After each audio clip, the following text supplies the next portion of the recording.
Today Ubisoft gave us a first proper look at Star Wars Outlaws at its big Ubisoft Forward conference, showing its latest wisecracking scoundrel K-Vess in action. Outlaws is an open-world single-player action-adventure game set in the year between The Empire Strikes Back and Return of the Jedi, specifically in the aftermath of the Battle of Hoth. The basic setup is Kay comes out of the bad side of a job gone wrong and has to worm her way out of trouble through grinding credits for the gangs of the underworld and attempting to pull off one of the greatest heists the galaxy has ever seen. This is a story of an emerging scoundrel set in an open world where we are able to go to a cantina to hang out with Imperials and criminal syndicates, venture out into the open world and get onto our speeder and get into chases, do jumps and tricks, and then hop into our spaceship, known as the Trailblazer, with ND5, our droid companion, and blast into the galaxy and hit hyperspace whenever we want. Fluid transitions are a running theme from the walkthrough we've seen today, which opened with a seamless switch from the cutscene to actual gameplay.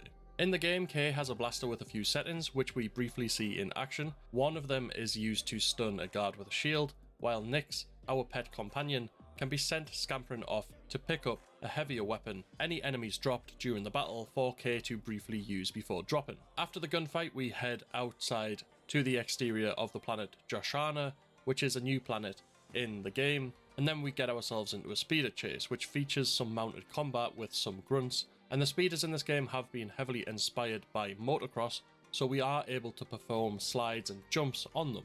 In the walkthrough, we arrive at a small settlement, Jaunter's Hope, to deliver the payload to a nice and sleazy crime boss in the basement of a cantina. Next to them is a mysterious Imperial officer who demands a cut, where we see our first glimpse of the choice system for conversations in the game. We have to choose whether or not to bribe this Imperial officer, and the choices in this game will align us closer to or further away from various crime syndicates and factions within the game.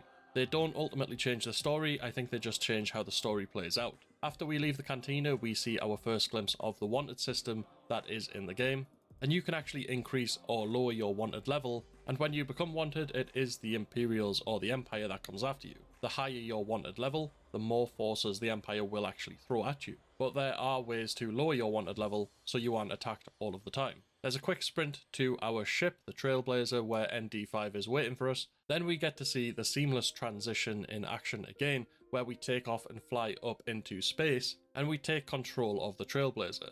The game's goal is to make the transitions as seamless as possible, which we did get to see in this gameplay walkthrough. Ubisoft have pitched Outlaws as the first open world Star Wars game, and the reason for this is that Outlaws is a specific type of open world which gives you the full freedom to engage with the full range of what that means, putting in one single game, literally sitting in a chair at the bar in a cantina, where you might pick up a contract, you might just leave the city on foot, you might jump on your speeder bike, you might drive through the open landscapes, you might get distracted on your way to your ship, and then you can take off into space and explore space itself. You could then head into hyperspace or just simply different locations within that system to fulfill the contract. That's what makes the game so unique. It's not just a Star Wars game, but it is a fully open world experience. Star Wars Outlaws is aiming to hit three main goals. It's aiming to have cities which will be dense and living with lots of activities, and then vast, mysterious, stunning open environments like Joshana's Savannah and a few other planets we briefly see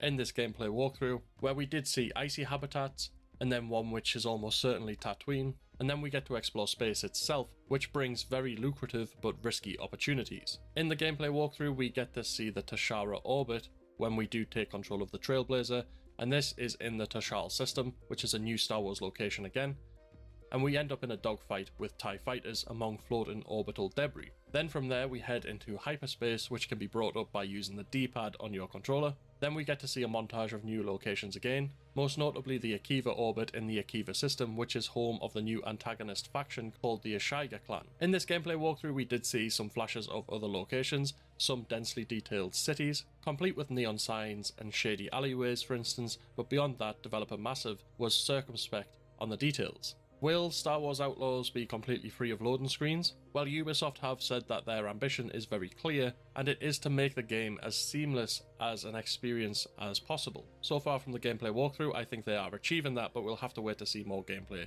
before we fully can decide. But that is it for today's video and this breakdown of everything you need to know so far about Star Wars Outlaws. Please do let me know down in the comment section below what you think of the game so far and what you think of the gameplay walkthrough we've gotten to see today. And if you have enjoyed the video and you want to show support for the game on the channel, make sure to smash a like on it. And if you have enjoyed the video but you aren't subscribed, make sure to subscribe to be kept up to date with all Star Wars Outlaws videos. But other than that, we'll see you in the next video.